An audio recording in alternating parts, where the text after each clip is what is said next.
ఓం మహాగణాధిపతయే నమః. ఓం గురుభ్యో నమః. ఓం శ్రీమాత్రే నమః. పరమేశ్వర స్వరూపమైనటువంటి జ్యోతిష, వాస్తు మరియు ఇతర అనేకమైనటువంటి శాస్త్రములను మనకు అందించినటువంటి మహర్షులకి నమస్కారం. హయగ్రీవ హయగ్రీవ హయగ్రీవేతి యో వదేత్తస్య నిస్సరతే వాణి జహ్నుకన్యా ప్రవాహవత్. అరుణాం కరుణాతరంగితాక్షీం ధృతపాశాంకుశపుష్పబాణచాపాం అనిమాదిభిరావృతాం మయూకైః అహమిత్యేవ విభావయే భవానీం. శ్రీమాత్రే నమః. మనము ఒక్కొక్క నామము గురించి చెప్పుకుంటూ ఉన్నాము. లలితా సహస్రనామాల్లో ఆ నామానికి ఉన్నటువంటి అర్థము, జ్యోతిష్శాస్త్రరీత్యా ఉండేటువంటి దోషము ఏ నామం చేసుకోవడం ద్వారా పోతుంది, దాంతోపాటు వాస్తుపరంగా ఎటువంటి దోష పరిహారం అవుతుంది అనేటువంటిది ఆ రకంగా మనం చూసుకుంటూ ఉన్నట్లయితే ఈరోజు మనం చెప్పుకోబోయేటువంటిది నామము నిజ సల్లాప మాధుర్య వినిర్వచ్చితి కచ్చపి.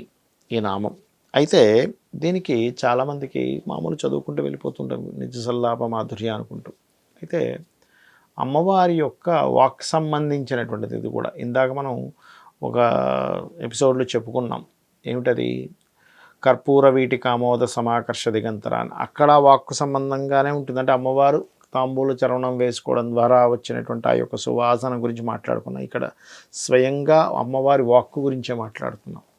అంటే ఎవరికైనా మాటలు రావటం లేదన్నా, కొంతమంది పిల్లలు చూడండి మాట్లాడరు, సరిగ్గా మాట్లాడట్లేదండి, ఏం చేయాలి అర్థం కాదు. అలాంటప్పుడు ఈ ప్రక్రియ చేయొచ్చు. చిన్నపిల్లలు మాట్లాడరు కదా, వాళ్ళు ఎలా చేస్తారు ఈ మంత్రం అనుకోవచ్చు. కాదు, తల్లిదండ్రులు చేయొచ్చు దీన్ని. ఎలాగా అంటే, ఒక గ్లాసులో నీరు తీసుకోండి, ఒక గ్లాస్ ఖాళీ గ్లాస్ తీసుకోండి, ఒక చెంచా తీసుకోండి, చెంచాలో నీళ్ళు తీసుకొని నిజ సల్లాప మాధుర్య వినిర్వచ్చితి కచ్చపి అనేటువంటి నామం చేసుకోండి. అయితే ఈ నామం చేస్తూ ఆ చెంచాలో ఉన్నటువంటి ఆ ఉద్ధరణలో నీరుని చూడడం, అందులో వేసుకోవడం. ఇలా ఎప్పుడైతే చేస్తున్నారో ఆ నీటిని చూడడం, మంత్రం చదువుకుని అందులో వేయడం. మనసులో చదువుకున్నా పర్లేదు, నోటికి అంటే మళ్ళీ తుప్పర్లు పడకూడదు కాబట్టి స్లోగా చేయండి ఆ మంత్రం. అలా చేసి ఆ నీటిని ఆ పిల్లలకు తాగించండి. ఎందుకు చెప్తున్నానంటే, కచ్చపి ఈ నామం చూస్తున్నట్లయితే కచ్చపి అనేటువంటిది ఏమిటి అంటే, సరస్వతీదేవి దగ్గర ఉండేటువంటి వీణ పేరు కచ్చపి. ఆ కచ్చపికి ఉన్నటువంటి గొప్పతనం ఏమిటంటే, మనం చూడండి ఏదైనా వీణ మీటినప్పుడు స్వరాలు పలుకుతాయి. కచ్చపి అనేటువంటి ఆ యొక్క వీణకున్న గొప్పతనం, సరస్వతీదేవి దగ్గర ఉన్న వీణకున్న గొప్పతనం ఏమిటి అంటే, దానిలో వాక్యాలు, పదాలు వస్తాయి. అంటే మాటలు మాట్లాడినట్టుగా అది పలుకుతుంది. అంత గొప్పది ఆ వీణ. అలాంటి వీణ మా స్వరము కంటే కూడా అద్భుతంగా ఉందట అమ్మవారి యొక్క వాక్యాలు.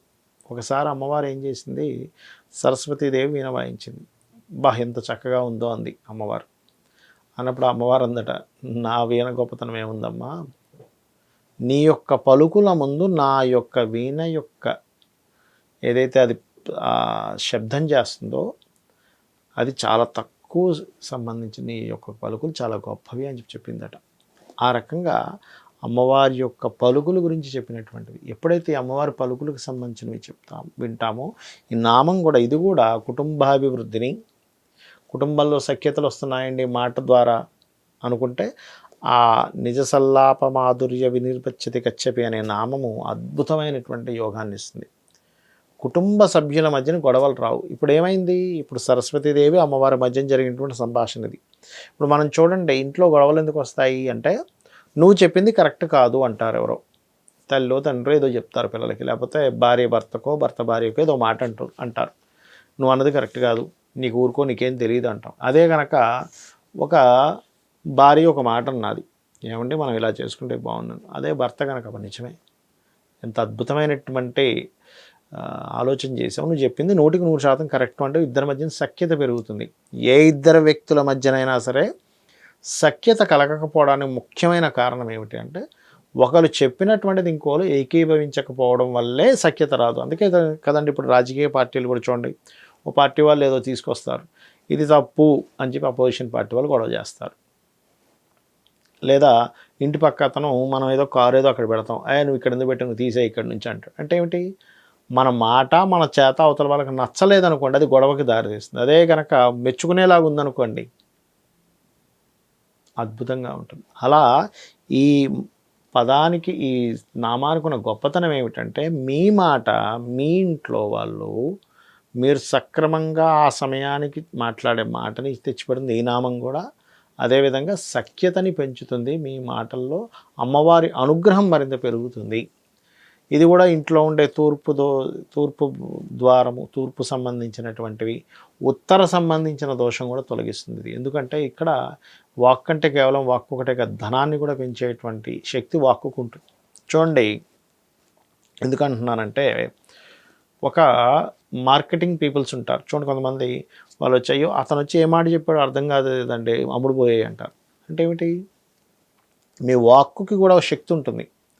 మీరు ఏ మాట మాట్లాడితే అవతలి వారికి అది అద్భుతమైనటువంటి దారిగా అనిపించాలి, అద్భుతమైన వాక్యంగా అనిపించాలి, అద్భుతమైనటువంటి విషయం చెప్పినట్టుగా అనిపించాలి. అంటే అమ్మవారి యొక్క అనుగ్రహం ఉంటేనే కలుగుతుంది. అందుకే చూడండి, మనం లలితా సహస్రనామాలు కావచ్చు, మనకి దేవీ భాగవతంలో ప్రతిదానికి యాదేవి సర్వభూతేషు నిద్రారూపేణ సంస్థిత అంటాము, తుష్టారూపేణ సంస్థిత అంటూ ఉంటాము. ఎన్ననవండి అంటే ఏమిటి? అన్నిట్లోనే అమ్మవారు ఉందని అర్థం. అక్కడ నిద్ర లేకపోతే పరిస్థితి ఏమిటి? అమ్మో నిద్ర పట్టట్లేదని. అమ్మవారి అనుగ్రహం ఉంటేనే నిద్ర పడుతుందట. అమ్మవారి అనుగ్రహం ఉంటేనే దాహం వేస్తుందట. చూడండి, దాహం వేస్తుందని చెప్పడం ఒకటి, దాహం వేస్తుందని సిగ్నల్ మీకు రావాలంటే, మీకు తెలియలేదు అనుకోండి దాహం వేస్తుందనే విషయమే, సిస్టమ్ పాడైపోయింది. ఉదాహరణకి లోపల ఏమైపోతుంది? ఆర్గన్స్ పాడైపోతాయి. అంటే ఏంటి? నువ్వు నీరనేటువంటి పదార్థాన్ని నువ్వు లోపల వెయ్యు అని చెప్తుంది అమ్మవారి రూపం. అమ్మవారి అదేవిధంగా